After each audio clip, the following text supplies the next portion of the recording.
Hello అందరూ ఎలా ఉన్నారు? నేనైతే చాలా బాగున్నానండి. మీరందరూ ఎలా ఉన్నారో కామెంట్ చేయండి. కొత్త వాళ్ళు ఎవరైనా నా ఛానల్ చూస్తుంటే కనుక లైక్, షేర్, సబ్స్క్రైబ్ చేసుకోవడం అయితే మర్చిపోవద్దు. పక్కన కనిపిస్తున్న బెల్ బటన్ ఆన్లో ఉంచుకోండి. ఈరోజు నేను మీ అందరికీ వైట్ చికెన్ పలావ్ అయితే చేసి చూపించబోతున్నానండి. దానికన్నా ముందు సబ్స్క్రైబ్ చేసుకోండి.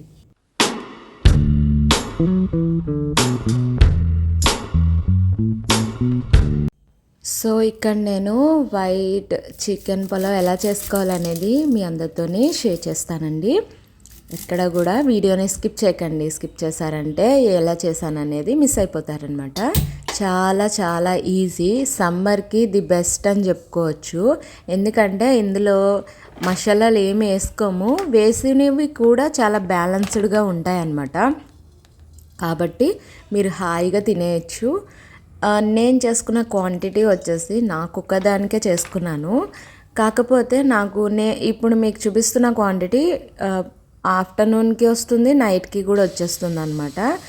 మరి అంతకన్నా తక్కువ ఎలా చేయాలో తెలియక అలా చిన్న గ్లాస్తో అయితే చేసి చూపించాను.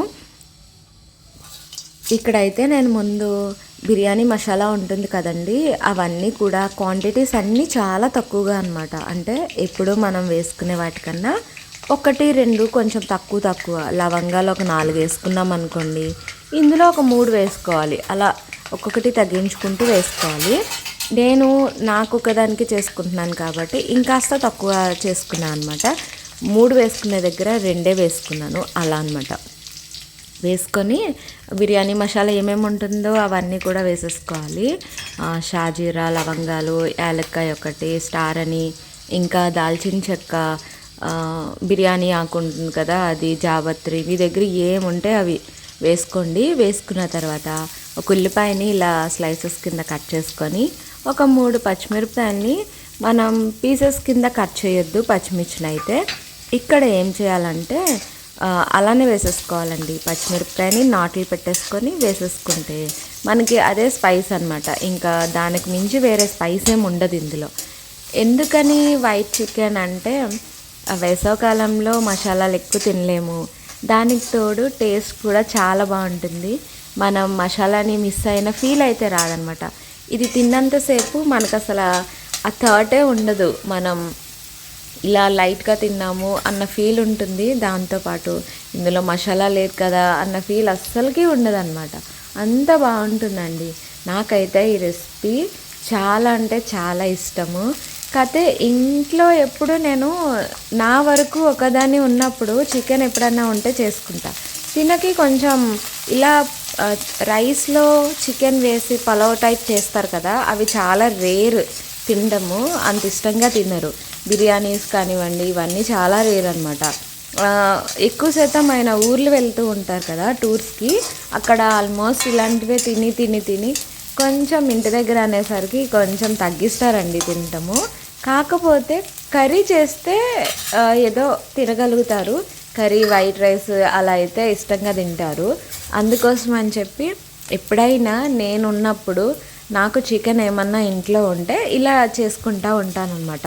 ఇది నాకు చాలా ఇష్టమైన నా ఫేవరెట్ రెసిపీ అండి, వైట్ చికెన్ పలావ్ అనమాట. ఎందుకు వైట్ చికెన్ పలావ్ అన్నానంటే ఇందులో మసాలాలు ఏమీ వేసుకోం కాబట్టి, కారం కానివ్వండి, ఇంకా బిర్యానీ మసాలా ఇంకేం వెయ్యం కదా, అందుకని ఇది ప్లెయిన్గా వైట్ కలర్లో ఉంటుంది. దానికోసం అని చెప్పి వైట్ చికెన్ పలావ్ అన్నాను.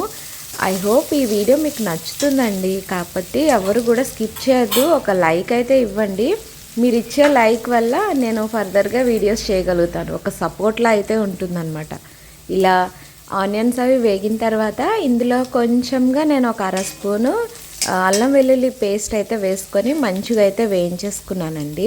వేయించుకున్న తర్వాత నాకు కొంచెం ఎంత చికెన్ కావాలో అంత చికెన్కి కూడా అల్లం వెల్లుల్లి అనేది పట్టించేసుకొని పక్కన పెట్టుకున్నాను అనమాట. ఒక 1/2 అవర్ అలా పక్కన ఉంచేసుకున్నాను. అలా ఉంచుకున్న చికెన్ని కూడా ఇందులో వేసుకొని మంచిగా అయితే వేయించుకోవాలి. ఇందులోంచి వాటర్ బయటకు వచ్చేసి ఆ చికెన్ అనేది ఇక్కడ మంచిగా కుక్ అవుతుంది అనమాట. ఇలా కుక్ అయిన తర్వాత ప్రాసెస్ అనేది నేను చూపిస్తూ ఉంటాను, స్టెప్ బై స్టెప్ మీరు కూడా వింటూ ఉండండి. అయితే మీరు రెసిపీ మొత్తం కంప్లీట్ అయిన తర్వాత అదేంటి రమ్య నువ్వు వైట్ చికెన్ పులావ్ అన్నావు కదా, కాకపోతే నీ పులావ్ ఏంటి కొంచెం ఎల్లో కలర్లో ఉంది అని అనుకుంటారేమో. దానికి కూడా రీజన్ చెప్తా అండి. నేను అల్లం వెల్లుల్లి పేస్ట్ అనేది యూజ్ చేయడానికి ముందు అందులో కొంచెం సాల్ట్ ఇంకా పసుపు వాటర్ వేయకుండా ఆయిల్ వేసి మిక్సీ పడతా అనమాట. అలా మిక్సీ పట్టడం వల్ల ఇందులో యూజ్ చేశాను కదా, ఆ పసుపు అనేది ఇందులోకి వచ్చింది. దాంతోపాటు చికెన్ని నేను పసుపుతోని ఉప్పుతో నిమ్మకాయతో కడుగుతానమాట. అది కూడా ఆ పసుపు కూడా ఇందులోకి కలర్ రావటానికి ఛాన్స్ ఉంది. అందువల్లనే ఇలా కనిపిస్తుంది అంతే, అంతకు మించి వేరేం కాదండి. నార్మల్గా చేసుకునేదంటే అప్పటికప్పుడు చికెన్ తెచ్చుకొని చేసుకుంటే కనుక ఇది వైట్ చికెన్ పలావే అవుతుంది అనమాట. కాబట్టి నేను ఇందులో ఇంకేం యాడ్ చేయలేదు, వాటి వరకే యాడ్ చేశానండి. ఇలా మంచిగా వేయించేసుకున్న తర్వాత ఇందులోనే కొంచెం పెరుగు అయితే వేసుకోవాలండి. పులావ్లోకి బిర్యానీలోకి పెరుగు అనేది నాకు చాలా ఇష్టం అనమాట. అలా వేయటం వల్ల ఇంకా సాఫ్ట్గా ఉంటుంది చికెన్ అనేది అనిపిస్తూ ఉంటుంది. అందుకని చెప్పి నేను స్కిప్ చేయను, ఎక్కువ శాతం నేను వేస్తూ ఉంటాను. స్కిప్ అయితే ఎప్పుడూ చేయలేదు. ఇలా ఈ చికెన్ దాంట్లో కొంచెంగా అంటే ఒక 2-3 స్పూన్లు నేను పెరుగు అయితే యాడ్ చేసుకున్నాను. ఈ పెరుగును కూడా మంచిగా కలుపుకోవాలన్నమాట. ఇలా మంచిగా కలిపేసుకొని ఇలా వేసిన తర్వాత కొంచెం వాటర్ ఇలా అవుతుంది కదా, మూత పెట్టేసుకొని దగ్గరికి మగ్గనిచ్చేసుకోవాలి. అలా మగ్గితే పెరుగు కూడా మనకి చికెన్కి అనేది పడుతుంది. మంచిగా మూత పెట్టుకొని మగ్గనిచ్చుకోవాలండి. తిన ఊరికి వెళ్ళారు కదా, మీకు షేర్ చేయడానికి రెసిపీ ఏమి ఉండదేమో అని అనుకున్నాను. బట్ బాగానే కనిపించిందండి నాకు. ఎందుకంటే చెప్పాను కదా మీతో లాస్ట్ వీడియోలో, ఊరికి వెళ్ళినప్పుడు నాకు చేసుకున్న రెసిపీసే ఉండిపోతూ ఉంటాయి, కర్రీసే ఉండిపోతూ ఉంటాయి. అందులోని ఇలా డిఫరెంట్గా చేయాలి అంటే కష్టమైపోతుంది అని చెప్పి బట్ నేను బ్యాలెన్స్డ్గా చేసుకుంటున్నాను అనమాట.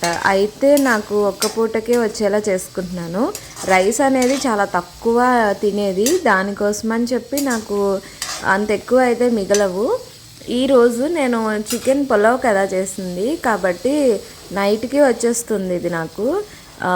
నేను చేసే క్వాంటిటీ చాలా తక్కువ అండి. సేమ్ పద్ధతిలో మీరు ఎక్కువ క్వాంటిటీ కూడా చేసుకోవచ్చు, చాలా బాగుంటుంది. పిల్లలకి బాక్సుల్లోకి కానివ్వండి, మీకు హస్బెండ్ లంచ్ బాక్స్లోకి కూడా చాలా బాగుంటుంది. తప్పకుండా ఒకసారి ఎవరన్నా ఎప్పుడు తినకపోతే కనుక ట్రై చేసి చూడండి.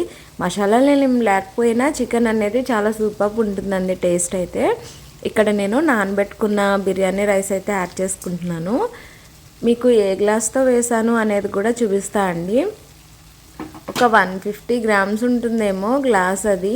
ఈ వీడియోలోకి కొంచెం దగ్గరగా పెట్టి చూపించడం వల్ల అది కొంచెం పెద్ద గ్లాస్లా కనిపించింది అంతే, అంతకు మించి ఏం కాదండి. 150 గ్రామ్స్ ఏమో ఉంటుంది. ఆ బియ్యం నాకు 2 పూటలుగా వచ్చేసింది వేసుకుంటే.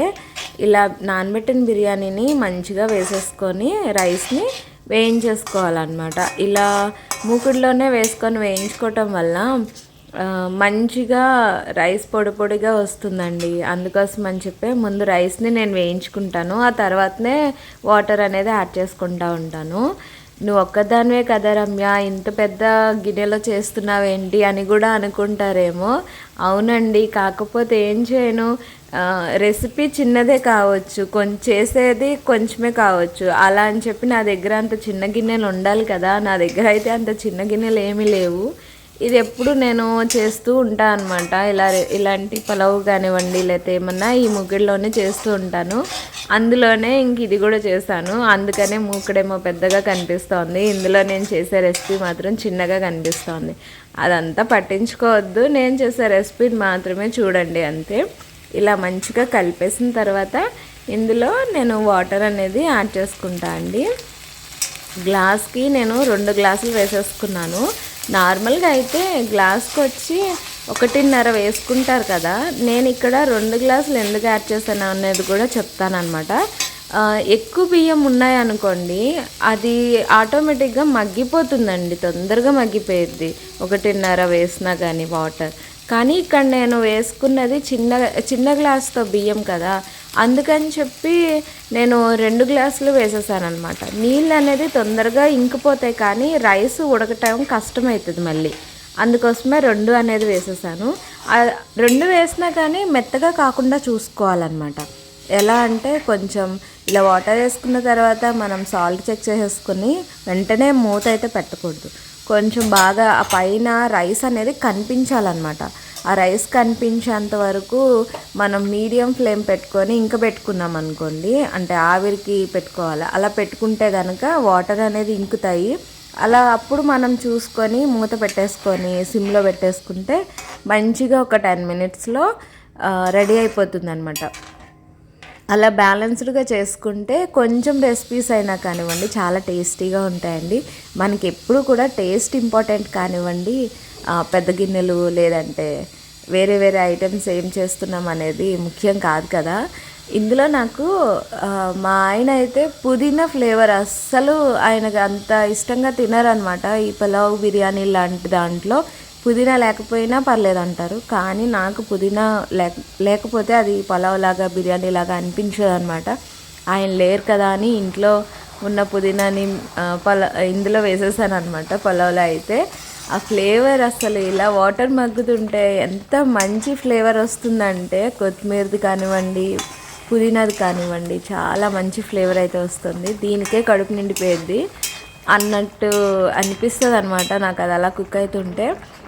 చెయ్యాలని ఆత్రం ఉంటుంది కానివ్వండి, తిందామంటే కడుపు పట్టదనమాట. నాకు కంటికి చూసిందల్లా తినేయాలనిపించేస్తుంది. కాకపోతే అది నేను తినలేను. కాకపోతే తినాలన్న కోరిక మాత్రం ఎక్కువగా ఉంటుంది నాకు. అది తినేయాలి ఇది తినేయాలి అనిపిస్తూ ఉంటుంది, కానీ అదైతే నేను అంత తినలేను. ఇప్పుడు ఇది కూడా అంతే, తినేద్దామని అనుకుంటాను కానీ కొంచెం మాత్రమే తినగలుగుతాను, అంతకు మించి ఎక్కువ అయితే తినలేను నేను.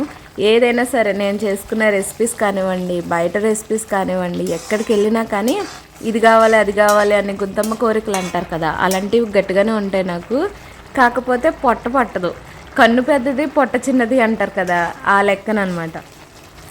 ఇక్కడైతే నేను రైస్ మీకు చూపిస్తున్నాను కదా, ఇలా రైస్ కొంచెం ఉడికి వాటర్ ఈ మాత్రం ఉండగా నేను మూత పెట్టేసుకొని మంచిగా అయితే మగ్గనిచ్చేసానండి. ఇంతకు మించి వాటర్ ఇంకిపోయినాయి అంటే రైస్ ఉడకదు, మళ్ళీ గిన్నెకి అడుగును పట్టేస్తుంది అనమాట. రైస్ ఉడకపోతే అస్సలు బాగోదు. తప్పకుండా ట్రై చేయండి ఒకసారి అయితే. ఇక్కడ నా వైట్ చికెన్ పులావ్ అయితే రెడీ అయిపోయిందండి. తప్పకుండా ట్రై చేసి ఎలా వచ్చిందనేది నా కామెంట్ సెక్షన్లో తెలియచేయండి. Thank you so much.